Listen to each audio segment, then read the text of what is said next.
사람이 떠난 뒤에도 아무도 모르게 실험이 계속되는 경우가 있습니다. 여러분 안녕하세요. 주인도 관리자도 잔소리 해줄 사람도 없이 세상의 끝자락에 홀로 남겨진 수천 마리 가축들의 이야기 들어보신 적 있으세요? 결말은 누구나 뻔히 예상할 수 있을 거라 여겨졌지만 불과 수십 년 만에 이 이야기가 도달한 결말은 상상을 훌쩍 뛰어넘는 기묘하고 가혹하며 또 흥미진진한 것이었습니다. 토픽에 오신 걸 환영합니다. 오늘 소개해드릴 이야기는 무인 상태인 아남극의 외딴 섬 캠벨섬에 방치된 양떼들의 이야기입니다. 궁금하시죠? 자, 그럼 바로 시작해보겠습니다.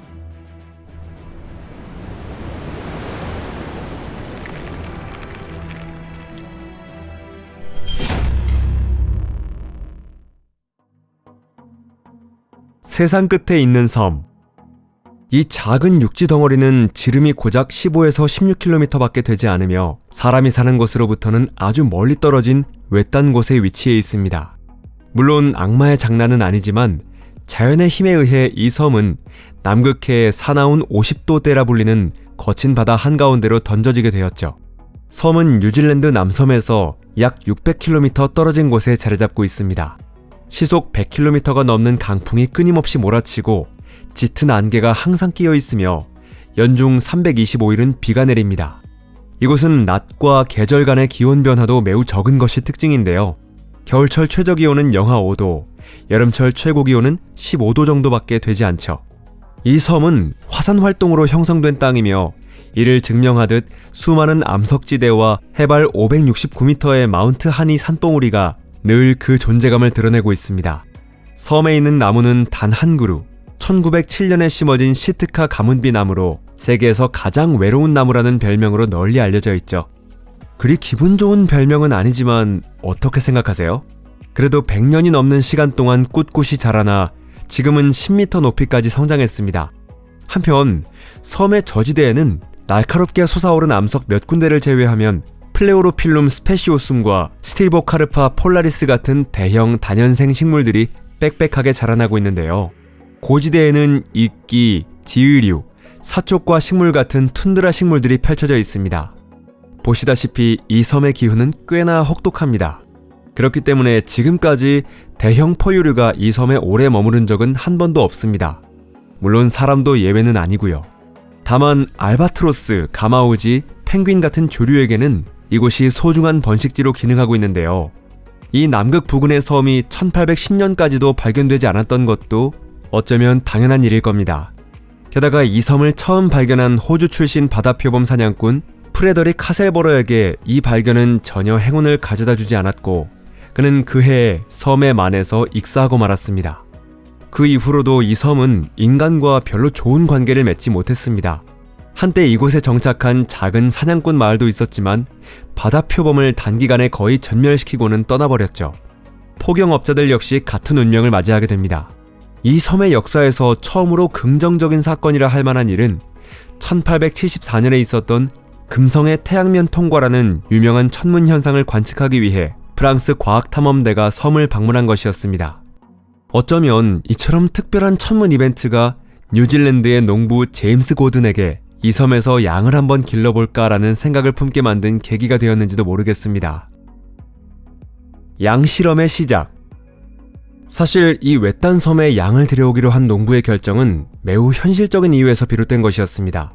당시엔 포경산업이 한창이던 시기였죠. 포경선들은 캠벨섬 같은 남극 부근의 섬들을 일시적으로 정박하는 기지로 활용하고 있었습니다. 여러 사정으로 인해 선원들이 그러한 섬에 장기간 머물 수밖에 없는 경우도 적지 않았죠. 특히 캠벨섬의 많은 정박 여건이 좋아 한동안 포경선들의 단골 항구가 되기도 했습니다. 이러한 점을 고려해볼 때 제임스 고든은 이 섬을 포경선의 식량 공급기지로 만들 수 있겠다고 판단한 것이죠. 섬에 안정적으로 고기를 공급할 수만 있다면 오래 보관하기도 어렵고 부피도 큰 식량을 굳이 배에 실어올 필요가 없었기 때문입니다. 그리고 뉴질랜드나 호주에서 가장 흔하고 쉽게 구할 수 있는 고기라 하면 바로 양이었죠. 그래서 고든은 무인도에 어떤 동물을 풀어놓을지에 대해 조금도 고민하지 않았습니다. 이렇게 해서 제임스 고든은 약 130년에 걸쳐 이어지게 될 뜻밖의 실험의 막을 열게 됩니다. 1896년 캠벨 제도가 뉴질랜드의 정식 목축지로 개방되자마자 행동파였던 이 농부는 곧바로 캠벨섬 본섬의 임차권을 획득하고 배편을 이용해 양 400마리를 섬으로 실어보냈습니다. 동시에 불쌍한 양들을 위한 임시 피신처를 마련하려고 목재도 구입해두었습니다. 고드는 이곳에서 얼마나 험난한 날들이 기다리고 있을지 잘 알고 있었습니다. 하지만 고생을 한 건 양들만이 아니었죠. 금전적인 어려움에 부딪힌 고드는 1900년 결국 섬의 임차권과 양들을 포기할 수밖에 없었는데요. 이후 섬의 새 임차인이 된 터커 선장은 더 많은 양을 섬에 들여왔습니다. 한 번에 최소 1000마리씩 3차례나 실어 날랐죠. 이들 대부분은 털이 아주 촘촘한 메리노 품종이었습니다. 놀랍게도 그렇게 험한 기후 속에서도 양들은 살아남을 수 있었고 게다가 번식까지 성공한 겁니다. 그리하여 이번에는 오타고 지방의 본격적인 사업가들까지 이 일에 뛰어들게 됩니다. 1916년 그들은 섬의 임차권을 사들이고 캠벨 아일랜드 컴퍼니를 설립했으며 양들을 기르는 사업은 목동과 양털 깎는 일꾼을 고용할 만큼 수익을 내는 규모로 성장하게 됩니다. 승자는 누가 될까? 경험 많은 사업가들은 시장의 흐름이 자신들에게 불리하게 변하고 있다는 걸 일찌감치 눈치챘고 1927년 결국 사업을 농부 존 워런에게 매각했습니다. 그리고 이 선견지명이 없던 기업가는 첫 번째 행동으로 양 5,000마리를 섬에 추가로 들여보냈죠. 하지만 예상대로 1929년이 되자 양모와 고기 가격이 급락하고 맙니다. 결국 워런은 농장도 수천 마리에 이르는 양들도 전부 포기한 채 1931년 섬을 떠나게 되죠. 이렇게 양사육 사업은 허무하게 막을 내렸지만 이 실험 자체는 아직 끝나지 않았습니다. 섬의 임대 계약이 공식적으로 종료된 건 1934년이었습니다. 그리고 1937년에 이르러서야 과학자들이 이 섬에 주목하기 시작했고 1954년에 이르러서야 정식으로 자연보호구역으로 지정됩니다. 즉 양들에게 자연 선택이 작용할 수 있는 시간은 실제로는 그리 길지 않았던 셈이죠. 그럼에도 불구하고 자연 선택은 분명히 일어났고 제한된 시간 안에 나타난 변화는 매우 극적이었습니다. 이 선택을 가속시킨 요인은 여러 가지가 있었지만 특히 결정적인 건 가혹한 기후 조건과 인간이 전혀 개체수를 관리하지 않았다는 점이었습니다. 양들이 처음 섬에 도착했을 무렵엔 먹이로 삼을 식물이 넘칠 정도로 풍부했습니다. 영양가 많은 다년생 식물이 무성했고 천적도 존재하지 않았기 때문에 1913년에는 양의 수가 7,000에서 8,000마리까지 증가했죠. 그것도 상상조차 힘든 기후 속 말 그대로 지붕 하나 없는 환경에서 벌어진 일이었습니다. 하지만 개체 수가 늘어날수록 더 흥미로운 전개가 시작됩니다. 마치 자연이 일부러 불쌍한 양들에게 계속해서 새로운 시련을 던지는 듯한 모습이었죠. 작고 좁은 섬과 한정된 초지에 비해 양들의 수는 너무 많았습니다. 1931년 무렵에는 양들이 맛있는 식물 대부분을 다 뜯어먹었고 한때 푸르게 펼쳐졌던 초지도 짓밟혀 황폐해졌습니다. 게다가 이 시기에는 마치 실험의 순도를 높이기라도 하듯 인간의 개입이 거의 완전히 끊긴 시점과 겹쳐졌습니다. 기억나시죠? 바로 1931년에 섬의 임차인이자 양무리의 소유주였던 존 워런이 완전히 파산하고 섬을 떠났죠. 그 시점에 섬에 남아있었던 양의 수는 약 4,000마리였던 것으로 추정됩니다. 하지만 1958년에는 그 숫자가 고작 1,000마리 수준으로 줄어들고 말았습니다. 피해를 입은 건 양들만이 아니었습니다.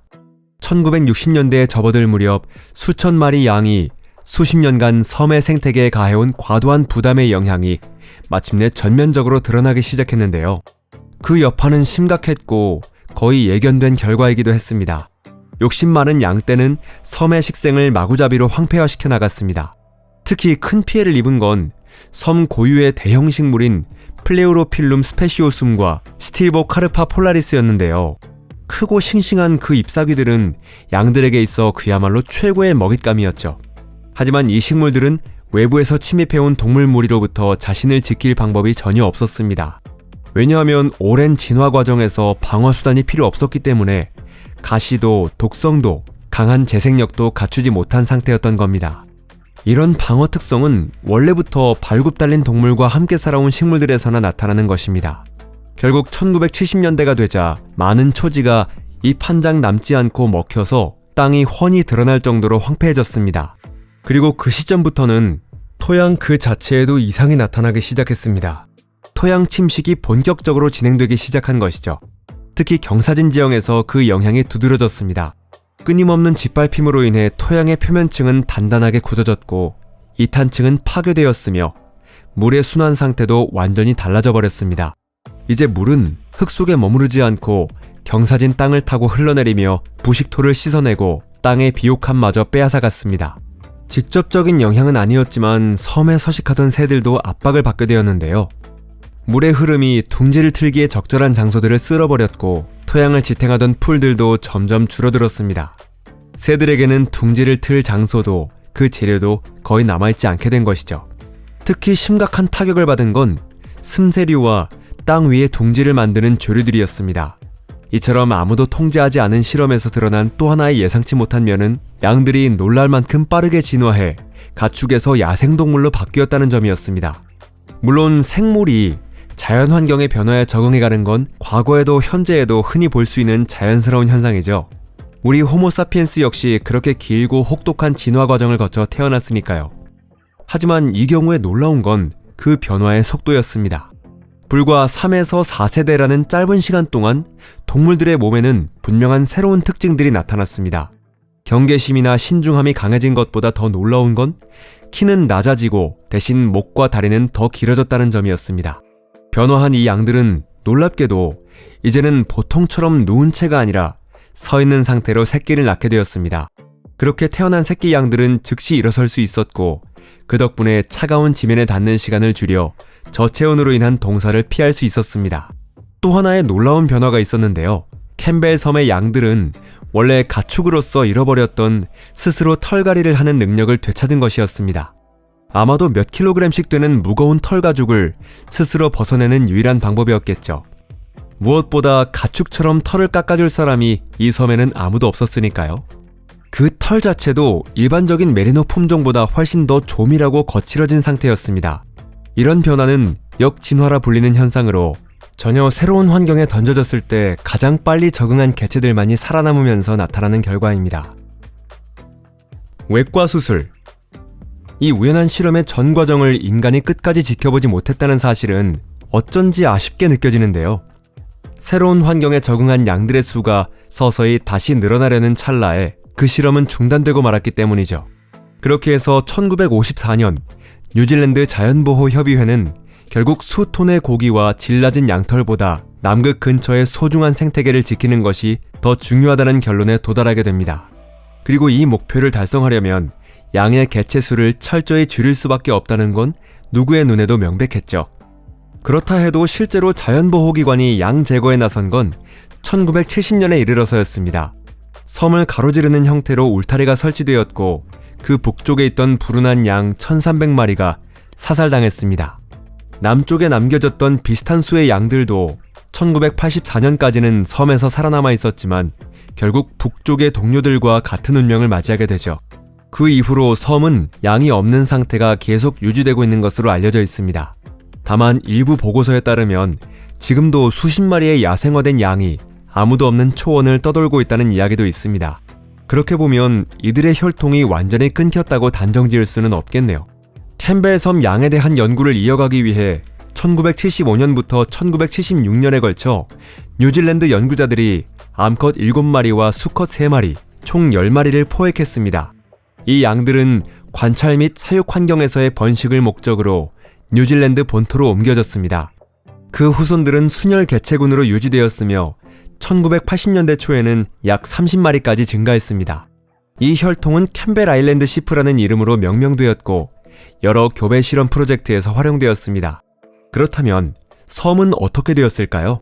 양이 사라진 지 5에서 10년쯤 지나자 섬의 생태계에서는 서서히 자연 회복의 기운이 감지되기 시작했습니다.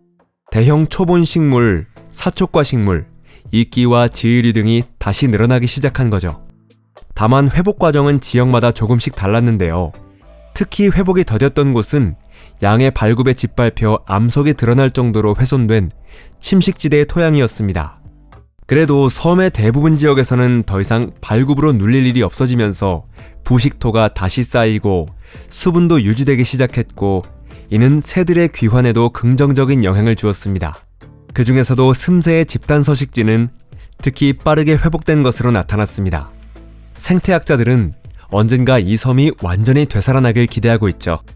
여기서 잠깐 흥미로운 이야기 하나 전해드릴게요. 2017년 언론 보도에 따르면 이 캠벨섬 양무리 중에서 임신한 암컷을 포함한 5마리가 도난당했다고 합니다.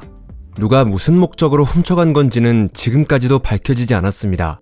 어쩌면 뿔 달린 캠벨섬 생존자들이 벌인 동료 구출 작전이었을지도 모르겠네요. 이 이야기는 어쩌면 아직 끝나지 않았을 수도 있습니다. 오늘 영상이 재미있으셨다면 좋아요를 눌러주시고 친구와도 꼭 공유해주세요. 시청해주셔서 감사합니다. 다음에 또 만나요. 안녕히 계세요.